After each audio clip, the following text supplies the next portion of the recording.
Bonsoir et place à présent à la lecture de journaux dans une sélection et commentaires de Congo Lokole News. Excellentes conditions d'écoute à vous tous.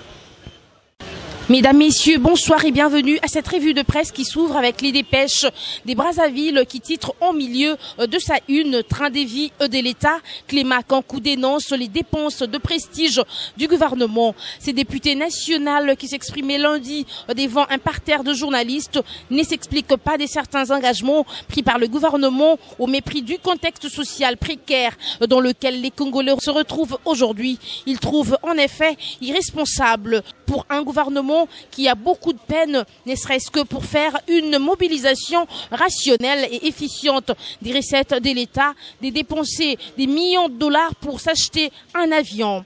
Au journal de renchérir au nombre de mesures qu'il juge inopportunes, qui à ses yeux contrastent nettement avec la précarité des vies des Congolais. Il cite entre autres les projets de construction d'un immeuble de 11 étages devant abriter les cabinets ministériels, la réfection des installations de la primature et l'entretien du gazon à travers la commune pilote de la Gombe.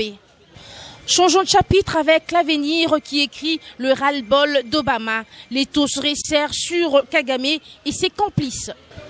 C'est dans cette perspective que le nouveau président du comité des sanctions de l'ONU sur la République démocratique du Congo, l'ambassadeur de la Jordanie, a présenté ses conclusions et propositions des sanctions aux 15 membres du Conseil de sécurité sur le rapport du groupe d'experts des 51 pages, indique une source sûre qui s'est confiée au journal L'Avenir. Et ce, même si la primeur des recommandations et la liste des personnes et entités à sanctionner est réservée aux 15 membres, soulignant par ailleurs que la résolution est attendue le 28 janvier 2013.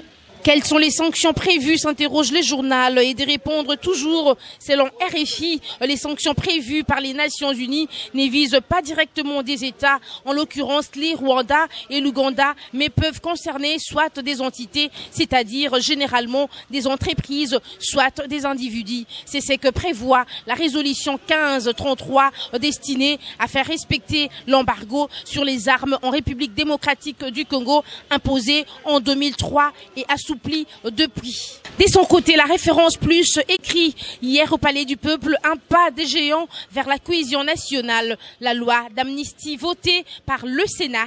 Sont exclus de l'amnistie les personnes ayant participé à plus d'une mutinerie et les auteurs présumés des crimes de guerre, des crimes contre l'humanité et infractions politiques.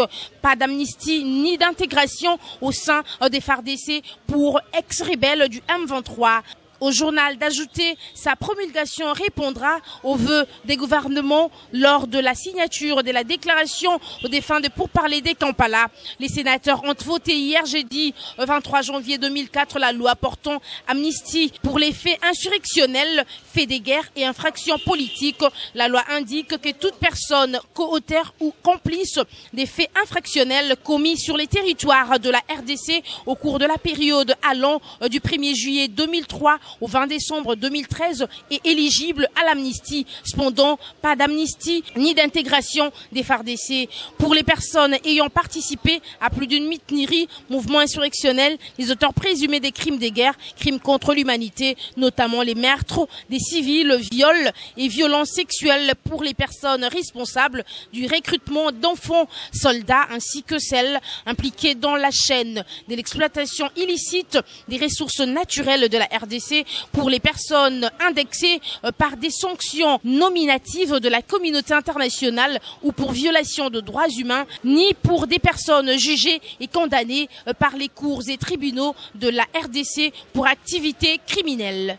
Les personnes reconnues coupables des détournements des deniers publics et pillages, ainsi que des infractions à la réglementation du change et des trafics des stupéfiants ne sont pas non éligibles à l'amnistie. Cette loi est envoyée à l'Assemblée nationale pour une seconde lecture. Sa promulgation est l'un des engagements que les gouvernements avaient pris lors de la signature de la déclaration marquant la fin des pourparlers de Kampala avec les rebelles du M23. Pas d'amnistie ni d'intégration. Il s'agit toutefois de rappeler qu'il n'y aura pas d'amnistie ni d'intégration des FARDC par une centaine des membres du M23. C'est tout pour cette revue de presse. Merci. C'en est fini pour cette revue de presse que nous dédions au président Sims Nteka depuis la Hollande à Flory, Balekomoso et également à Love Luciana. Prenez rendez-vous donc avec moi demain pour le compte de la revue de presse. D'ici là, portez-vous bien. Merci.